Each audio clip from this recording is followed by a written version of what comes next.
Okay, Bismillahirrahmanirrahim. Come to the point. We just wrote down the topic's name is right forms of verbs. What is the meaning of right forms of verbs? ক্রিয়াপদের সঠিক ব্যবহার। ক্রিয়াপদের সঠিক রূপ। ক্রিয়াপদের সঠিক রূপকে বলা হয় right forms of verbs. This is the topics of today. মানে আজকের টপিক এইটা। Right forms of verbs এর বাংলা ক্রিয়াপদের সঠিক রূপ। Okay, how many sentences have you written down, Mr. Bilal Hussain? There are 8 sentences. 8 sentences. 8 sentences. এগুলো কি board question নাকি college question নাকি? Yes, sir. These are the board questions. Board questions. How many boards are there? There are 8 boards. No. নিচের গুলো। Sir এখানে 3টা board. Oh, right. Dhaka board Yes. Barishal board. আচ্ছা, সবগুলোতে শোন একই করে দেওয়া আছে বিদেশ 16, তাই তো? জি স্যার। ঢাকা বোর্ড 16 কতগুলো আছে? বরিশাল বোর্ড 16 4টা। আবার 6টা 5টা। স্যার 6টা। আচ্ছা। Anyway, সে যাক। আমাদের বোর্ড নিয়ে কোনো মাথা ব্যথা নাই। আমাদেরকে বলে বোঝাও যে কোথায় কোনটা কি হবে এবং কেন হবে। নাম্বার 1 এ যাও, বাম পাশে যাও। Try to explain the number 1, no problem. Your boy আর দরকার না, you got the book enough, so that's the great. And you have to tell me the number 1. What is the right forms of verbs in the bracket number 1? Number 1. Eat. Eat dash entertain us. এই বলবে এভাবে যে eat dash us. Eat dash us. ব্র্যাকেটে কি হবে? ব্র্যাকেটে আছে entertain. ওকে, ভার্বটা কোন রূপে আসবে?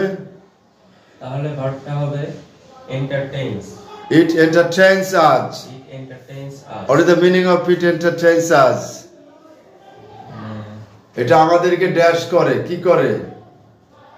এন্টারটেইন করে, মনোরঞ্জন দেয়। What is the meaning of entertain? মনোরঞ্জন। আগে ভার্বগুলোর মিনিং জানতে হবে তো। Into the bracket number 1 there is a verb, its name is entertain. So what is the meaning of entertain? আনন্দ দেওয়া, আনন্দ দেওয়া, বিনোদিত করা, কাউকে মনোরঞ্জন করা, খুশি করা, এরকম তো। তার নাউন ফর্ম কি? এন্টারটেইনমেন্ট। আর নাউন ফর্ম হলো এন্টারটেইনার, দুটোই। এনিওয়ে, তাহলে ইট এন্টারটেইনস কেন হবে? কারণ এখানে সাবজেক্ট থার্ড পারসন সিঙ্গুলার নাম। আমরা জানি সাবজেক্ট যদি থার্ড পারসন সিঙ্গুলার নাম্বার হয় তাহলে ভার্বের শেষে এস বা ইএস। এক্সেলেন্ট। কোন টেন্সে হয় এটা?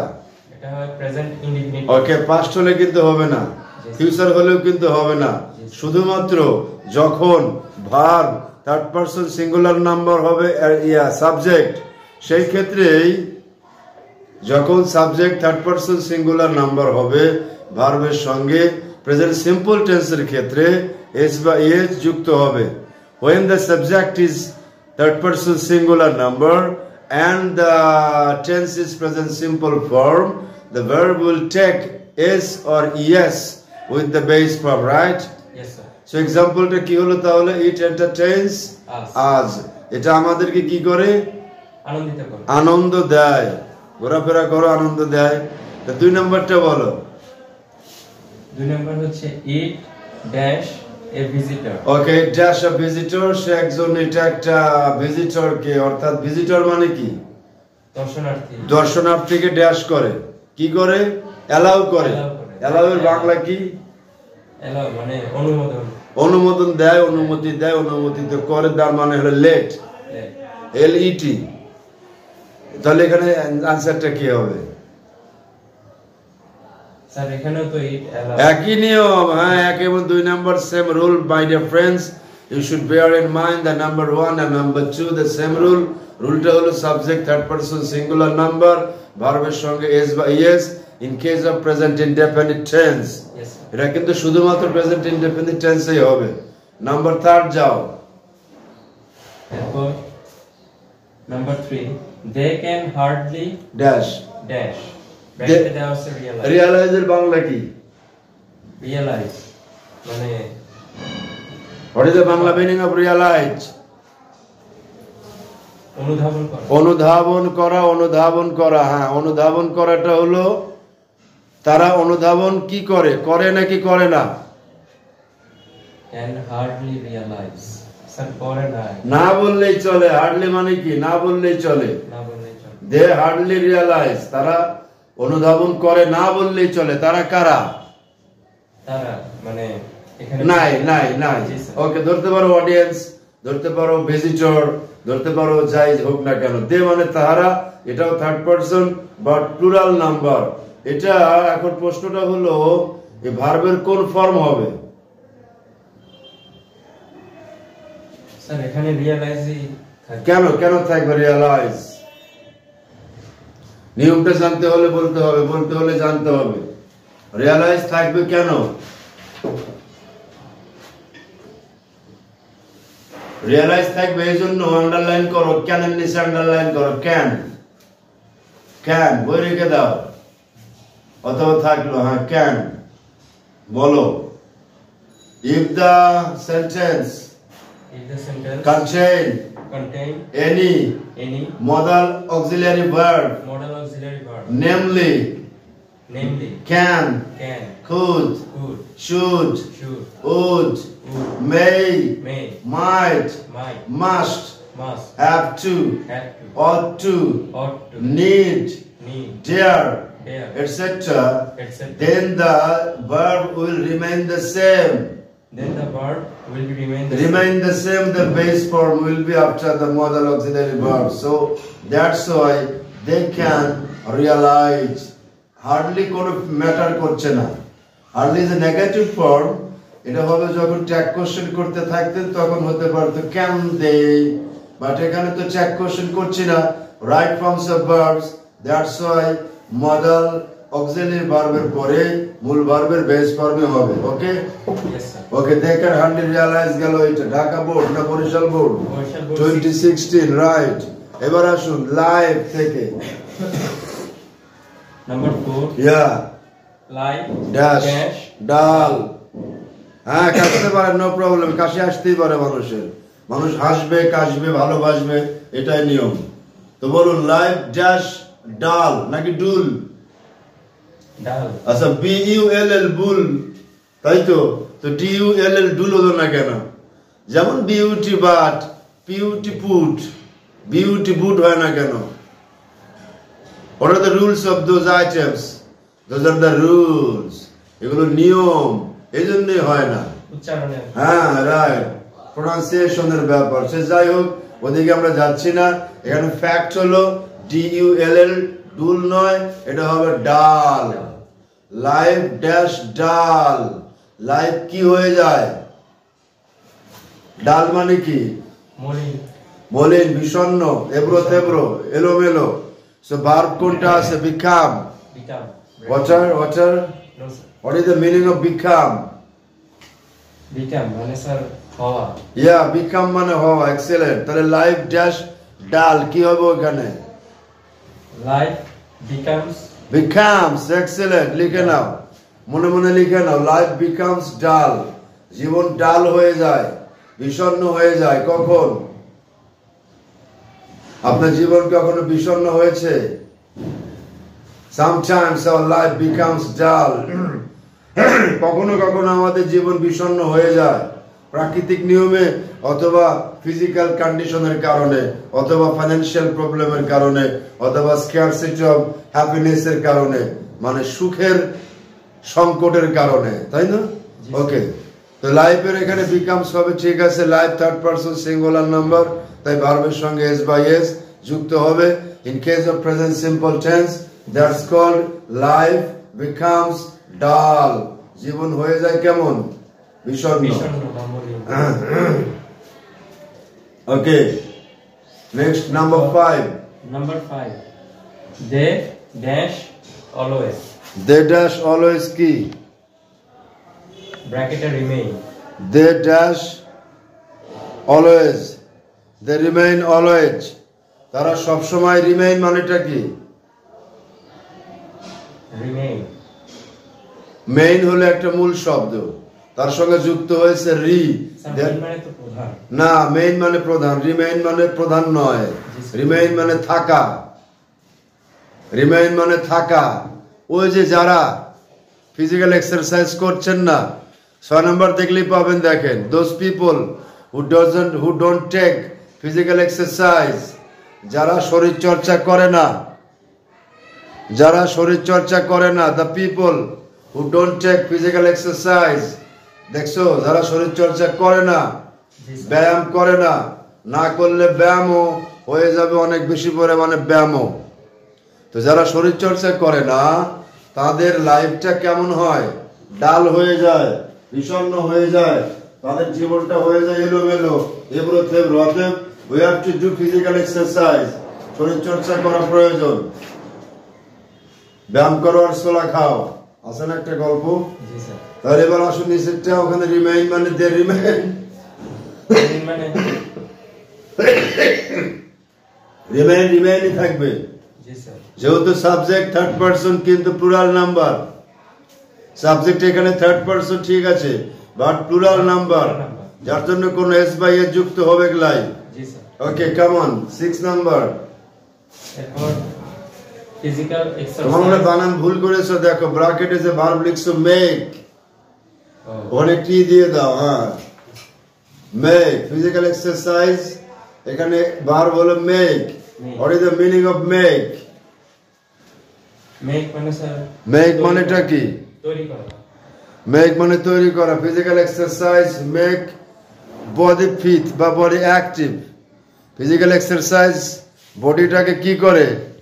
ফিট করে অথবা অ্যাক্টিভ করে। মেক মানে তৈরি করা। তো ভার্ব কোনটা? মেক। সাবজেক্ট কোনটা? Physical exercise. কোন পারসন? সেটা তো থার্ড পারসন। একটা কথা মনে রাখো, এটা কোন টেন্স হবে? Which tense will it be happen? সেটা প্রেজেন্ট সিম্পল। ইনডিফিনিট। কেন সেটা হবে? Why will it be? Sir কারণ ফিজিক্যাল এক্সারসাইজ স্যার এটা একটা চলমান। এখন চলমান প্রক্রিয়া বললে একটু কনফিউশন থেকে যায়। এটা হলো ইউনিভার্সাল ট্রুথ। এবং মনে রাখবেন, পৃথিবীর সকল ইউনিভার্সাল ট্রুথ প্রেজেন্ট সিম্পল টেন্সে হয়। পৃথিবীর সকল চরম সত্য কথা প্রেজেন্ট ইউনিভার্সাল টেন্সে হয়, প্রেজেন্ট ইনডেফিনিট টেন্সে হয়। কারণ এখানে বলা হচ্ছে শরীর চর্চা দেহকে অ্যাক্টিভ করে, সক্রিয় করে। কথাটা সত্য না মিথ্যা? সত্য। তাহলে সত্য কথা সবসময় কোন টেন্সে হবে? সত্য কথা সব সময় প্রেজেন্ট সিম্পল টেন্সে হবে। তাহলে এখানে হবে ফিজিক্যাল এক্সারসাইজ মেক্স। না, সাবজেক্ট তো বহুবচন, মেক্স। ও আচ্ছা আচ্ছা, ফিজিক্যাল এক্সারসাইজ তো active, singular number, right. Makes body active, right. Physical exercise makes body active. শরীরটাকে সবসময় সচল রাখে, সক্রিয় রাখে, নিষ্ক্রিয় হতে দেয় না, নিষ্ক্রিয় হতে দেয় না। ব্যায়াম করবেন। ওকে, তো physical exercise is a must. এটা কিন্তু কেমন সত্য জানেন? চিরন্তন সত্য। সেই আদিকাল থেকে, from on the time memorial, স্মরণাতীত কাল থেকে চলে আসতেছে। ইয়োগা, যাকে বলে যোগ, বাংলায় বলে যোগ ব্যায়াম, ইংলিশে বলে ইয়োগা। কিছুদিন আগে একটা মেলা হয়ে গেল, কুম্ভ মেলা, এখনো হচ্ছে কিন্তু কুম্ভ মেলা। ইতিহাসটা তো অনেক জানো তুমি। তো সে মেলায় সকল যোগ এবং ইয়োগা সাধকদের সমাগম ঘটেছে। তারা কিন্তু খুব বেশি পরিমাণে ফিজিক্যালি ফিট। দেখে মনে হবে unfit, but they are very much fit. Okay, come on. এবার আসো eat also. Number 7, eat also dash ব্র্যাকেটে ইমপ্রুভ। তাহলে এটা এই যে ইটের নিয়ম, নিয়মটা কি ভাব? প্রেজেন্ট ইনডিফিনিট টেন্সে সাবজেক্ট যদি থার্ড পারসন সিঙ্গুলার নাম্বার হয় তাহলে ভার্বের সাথে এস বা ES. Oh, good and very well done. So tell me the answer. It also improves. Improves. আমাদের কাকে ইমপ্রুভ করে? বডিকে ইমপ্রুভ করে। Improves our body, improves our brain and increases our physical strength and stamina. Yes. Okay. Number 8 is out. Number 8. একই নিয়ম অনুসারে হবে present indefinite টেন্সে subject, এখানে থার্ড পারসন সিঙ্গুলার নাম্বার। তাই এখানে ভার্ব হচ্ছে গিভ, গিভ এর সাথেও এস বাই এ যুক্ত হবে, তাহলে এখানে হবে gives. It gives us, it gives us strength. It gives us a strength. What is the meaning of strength? Strength মানে শক্তি বা সামর্থ্য। শক্তি বা সামর্থ্য, এটা আমাদের সামর্থ্য যোগায়, শক্তি যোগায়, শক্তি দেয়, তাই নয় কি? তো আমাদের শক্তি কে দেবে? শরীর চর্চা। আমাদের শক্তি কে দেবে? শরীর চর্চা। শুধু তাই নয়, সবসময় চর্চা করতে হবে, বাট নট পরচর্চা। শরীর চর্চা, রূপচর্চা, পরচর্চা না করাই ভালো। পিছি, পরচর্চা পরনিন্দা না করাই বেটার। আমরা বিরোধী থাকবো ইনশাআল্লাহ। এখন আপনি ব্রিফ করুন আমাদের আজকের ক্লাসে কি কি শিখলাম, কোন কোন নিয়ম শিখলাম, দর্শকদেরকে বলে দেন, তারা রাইট ফর্মস অফ ভার্বস কি করলে সফল কাম হতে পারবে ইনশাআল্লাহ। আজকে আমরা স্যারের সহায়তায় রাইট ফর্ম অফ ভার্বস এর বোর্ডের কোশ্চেনগুলো সমাধান করেছি। এখানে 8টা বাক্য রয়েছে যেগুলো সবগুলো বোর্ডের question, Dhaka board, Jessore board, Barishal board. প্রথম বাক্যটিতে ইটের প্রথম দুটি বাক্যে ইটের দুটি নিয়ম অর্থাৎ প্রেজেন্ট ইনডিফিনিট টেন্সের নিয়ম অনুসারে হয়েছে, যেখানে সাবজেক্ট যদি থার্ড পারসন সিঙ্গুলার নাম্বার হয় তাহলে ভার্বের সাথে এস বাই এস যুক্ত হবে। এবং তৃতীয় সেন্টেন্সে বলা হয়েছে যদি সাবজেক্টের পর কোনো মডাল অক্সিলারি ভার্ব থাকে তাহলে সেখানে হবে মূল ভার্বের বেস ফর্ম বসবে। হ্যাঁ, দেখছো কথা বলতে গেলে কত কষ্ট হয়। 3 নম্বর সেন্টেন্স গেল, 4 নম্বর সেন্টেন্সে আসুন। 4 নম্বর সেন্টেন্স এখানে বলা আছে লাইক ড্যাশ ডাল ব্র্যাকেটে বিকাম, তাহলে এখানে হবে life third person singular number. জি sir, life becomes dull. Yeah number 5 এ আবার জান explain. Number 5 they dash always, এখানে ব্র্যাকেটে আছে রিমেইন, তাহলে এখানে হবে দে রিমেইন, এখানে ভার্ব যেটা আছে সেটাই থাকবে। ভলিউম দাও, ভলিউম দাও। এরপর number 6 physical exercise dash body active, তাহলে এখানেও হবে মেক্স, তার কারণ ফিজিক্যাল এক্সারসাইজ এটা third person singular number. Excellent, পরেরটায় যাও 7।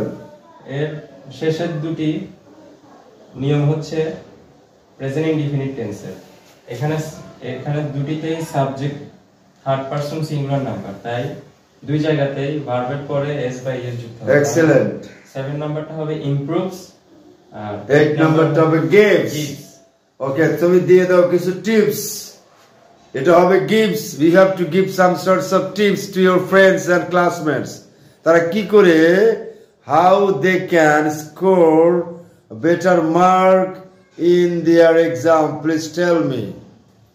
প্রিয় বন্ধুরা, যদি এইচএসসি পরীক্ষা এবং এসএসসি পরীক্ষাতে ভালো ফলাফল করতে হয় তাহলে right form of verb practice করার কোনো বিকল্প নেই। রাইট ফর্ম অফ ভার্ব এখানে 10 মার্কের মতো রয়েছে এইচএসসি তে।